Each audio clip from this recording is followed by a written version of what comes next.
Hola, muy buenos días, muy buenas tardes. Mi nombre es Carmen Lucena Rodríguez y junto con mis compañeros Javier Mula Falcón y Javier de la Hoz vamos a presentar la siguiente comunicación titulada La psicopedagogía en las escuelas, una revisión de la literatura internacional. Comenzamos con una introducción.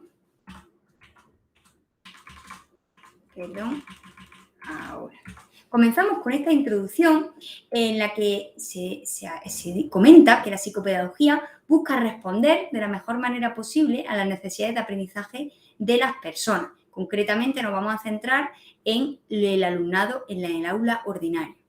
Busca otorgar el protagonismo a los que verdaderamente tienen el protagonismo en la escuela, que es más que los niños, en el desarrollo de las competencias y responder de forma más ajustada posible a su estilo de aprendizaje. El docente debe tener una buena base de conocimientos psicopedagógicos, conocer los estilos de aprendizaje de los alumnos, las estrategias de aprendizaje y las formas de aprender de cada alumno, porque sabemos que cualquier niño en cualquier etapa educativa puede presentar dificultades en el aprendizaje, pues cada niño es único, tiene sus formas personales de aprender y comprender el mundo. Por tanto, esto hay que tenerlo muy en cuenta, ¿no? Que en cualquier momento no existen alumnos con dificultades y alumnos sin dificultades, sino que todos los alumnos, de forma heterogénea en la aula, pueden tener y presentar en algún momento de su escolaridad alguna dificultad en el aprendizaje que debemos resolver. Por eso los docentes tienen que tener estas capacidades y estos conocimientos psicopedagógicos, responder de la mejor manera posible al alumnado. Bien, partiendo de esta introducción, el objetivo que se pretende alcanzar con esta investigación es analizar las principales características de los estudios recogidos en la base de datos WOS, ERI y Scopus relacionados con la psicopedagogía en los centros educativos. Partiendo de este objetivo general, nos hacemos dos preguntas de investigación. Por un lado, ¿cuáles son las principales características de la temática abordada? Distribución geográfica, evolución temporal, idiomas principales de producción científica, revistas indexadas de los distintos artículos, diseño metodológico y por otro lado nos preguntamos qué puntos emergentes de los estudios incluidos en esta revisión existen. Para cumplir con este objetivo y estas preguntas y darle respuesta a estas preguntas de investigación, partimos de un método de revisión de la literatura y además de un mapeo bibliográfico con la intención de sistematizar los aspectos cartográficos de los estudios. En cuanto al primer punto dentro de metodología, nos encontramos la base de datos y la ecuación de búsqueda. Con esto, la base de datos ya la hemos comentado previamente, seleccionamos la base de datos ERIC, WOS y Scopus. Pero además tuvimos en cuenta algunos artículos de Google Scholar para buscar aquella literatura gris que puede quedar en el olvido y que no está recogida y que puede ser muy interesante para analizarla y que no está recogida pues, en esas bases de datos comentadas y mencionadas. Además, utilizamos una serie de palabras clave para hacer la ecuación de búsqueda y de ese modo utilizarla en las distintas bases de datos.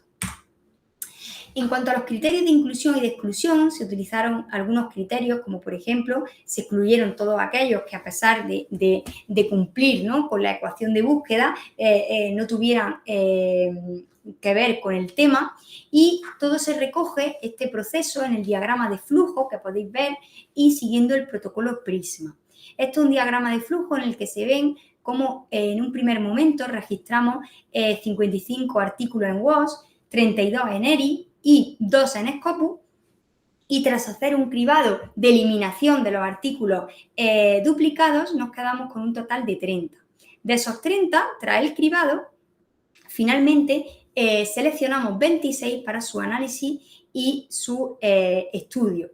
En cuanto a la evaluación y la selección de los resultados, se realizó una tabla de doble entrada con los datos principales de los estudios, como era pues, el año de publicación, el país, la metodología, los principales objetivos, los resultados, las conclusiones. Toda esta información de estos 26 artículos fueron volcados en el software de análisis cualitativo NVivo 12 para su posterior análisis. En cuanto a los resultados, decir que por un lado vamos a destacar los resultados del análisis topográfico y por otro, ahora lo veremos, vamos a hacer el análisis de puntos emergentes. En cuanto al análisis topográfico, en esta primera diapositiva podemos apreciar la distribución temporal de los estudios incluidos en la revisión de la literatura. Vemos cómo el primer estudio recogido concretamente en la base de datos WOS es en 1972 y no es hasta 1979 cuando aparece nuevamente otro artículo recogido, indexado en esta base de datos. Hay un gran periodo en el que no hay recogido, no hay constancia de ningún artículo hasta el año 1999, que concretamente recogemos 3. De ese año hay otro salto hasta el año 2010 y es a partir de aquí cuando vemos un incremento y una estabilidad en la literatura, ¿no? Y en la literatura sobre la temática. Y sobre todo en los últimos 2 años, en el año 2021 y en el año 2022, que hay un incremento que resulta pues llamativo, ¿no? Sobre todo en este último año que estamos a punto de finalizar. En cuanto a la distribución geográfica de los estudios, pues vemos como en España es el país que más estudios tiene, con 8, le sigue Brasil, Estados Unidos, Ucrania, Argentina y Cuba con 2 respectivamente, y ya México, Colombia, Venezuela, Portugal e Italia con 1 artículo cada uno. También decir que la lengua en la que están escritos los artículos, principalmente la lengua inglesa, aunque es muy fácil de encontrar en los distintos repositorios los artículos escritos, ¿no? Traducidos al español. Bien, en cuanto a las revistas de indexación de artículos analizados, vemos como no hay una gran variedad de revistas, sino no se repiten. Apenas en la revista española de orientación y psicopedagogía tiene 3 artículos, infancia y aprendizaje también, y luego pues el Electronic Journal of Research in Education and Psychology, igual que la revista online de política y gestión educacional, pues también tienen 2 respectivamente. Y luego pues son revistas en las que están indexados solamente un artículo de todos los analizados. Ya finalizando este análisis topográfico, vemos el diseño metodológico del cuerpo de artículos revisados y cómo destaca que el gran número de los estudios analizados son de diseño cualitativo, que es el que más se utiliza para el estudio de la psicopedagogía en los centros educativos. Y concretamente es el análisis teórico y de revisión el que más se repite, ¿no? Con 9 artículos de los 26 analizados. En cuanto a descriptivos y de relatos de experiencias, también son 8 de los 26 y finalmente en menor medida dentro de este diseño cualitativo están los de investigación-acción con 2 artículos concretamente. En cuanto a los métodos cuantitativos, solamente vemos que hay 4 y principalmente se utilizan el cuestionario para recabar toda la información. Y finalmente ya vemos como los métodos mixtos hay 2 representaciones que utilizan pues, diseños cualitativos y diseños cuantitativos. Ya pasamos de pleno al análisis temático.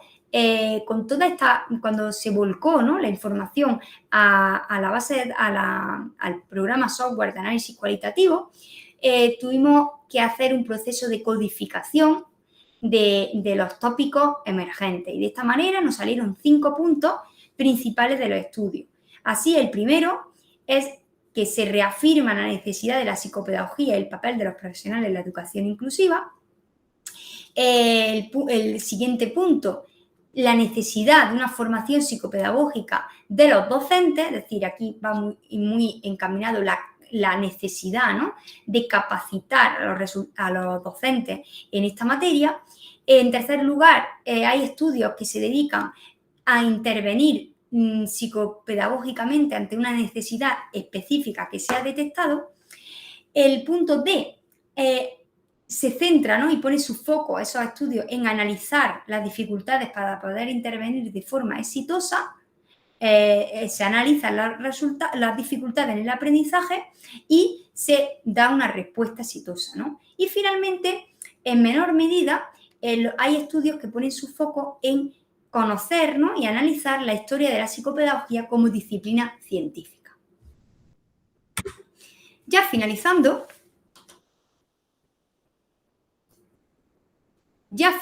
este punto, vamos a las conclusiones y a la discusión, que existe un interés en la necesidad de estudiar la psicopedagogía en la última década y concretamente en España, que es el país pionero en este tipo de estudios, como ya hemos visto, por la aplicación del concepto en las leyes educativas y la normativa. Este hecho también coincide con países latinoamericanos y no tanto anglosajones, alemanes u orientales. Puede estar provocado por el distinto uso de la terminología, afectando también al menor incremento de esta literatura a lo largo del tiempo, utilizando pues, precisamente nuestra ecuación de búsqueda. Además, nos damos cuenta cómo los estudios cualitativos son los más utilizados. Con ello se pone el foco en lo más humano y en conocer las palabras, los sentimientos y no tanto el porcentaje y los números. En cuanto al análisis sistemático, encontramos que los autores buscan reafirmar con su artículo la necesidad de la psicopedagogía y el papel de los profesionales de educación inclusiva. Hacen hincapié sobre todo en la falta de formación y entonces en la necesidad de formación psicopedagógica de los docentes. Abogamos por continuar en esta línea de trabajo y situar en primera instancia la formación psicopedagógica de los docentes para la mejora de la calidad educativa, sobre todo si vamos hacia el modelo de educación inclusiva y necesitamos para lograr este modelo necesitamos atender a la diversidad y para atender a la diversidad las herramientas más apropiadas son las psicopedagógicas, conocer muy bien los procesos de aprendizaje de nuestros alumnos y acercarnos de la mejor manera posible a los buenos resultados escolares y así lograremos de verdad la calidad educativa. Esto es todo, muchísimas gracias, que pasen un buen día.